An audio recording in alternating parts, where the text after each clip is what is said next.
చూడండి friends, fruits కూడా వేసేసిన ఇప్పుడు ఇంట్లో, అంటే నిండుగా కూడా అయిపోయింది. ఇప్పుడు ఫుల్గా ఫ్రూట్స్ ఉండాలి దీంట్లో, అప్పుడే ఫ్రూట్ కస్టర్డ్. తక్కువ వేసుకుంటే అదేముంటుంది ఫ్లేవర్.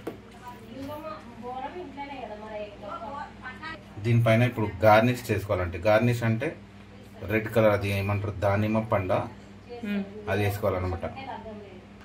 అంటే దీంట్లో వేసుకునే బదులు కప్స్లో వేసుకుంటే ఇంకా బాగుంటుంది కదా అని నేను ఆలోచిస్తున్నాను అనమాట. కప్పులు మేము తెచ్చుకున్నాము.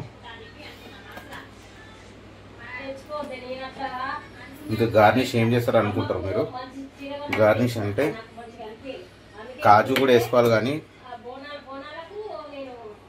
కాజుకు అంతగా మనం తిరగలేము. ఇట్లా పైకి వెళ్ళి చేసుకుంటే బాగుంటుంది అన్నమాట. అంతే ఫ్రెండ్, ఇదో రెడీ అయిపోయింది ఫ్రూట్ కస్టర్డ్. ఇప్పుడు తినే వాళ్ళ ముఖంలో ఎక్స్ప్రెషన్ చూడాలి. మనం చేసే పని కూడా నేనే చేస్తున్నాను అనమాట.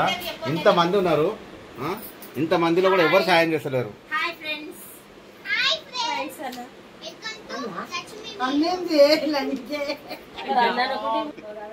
Thank you so much.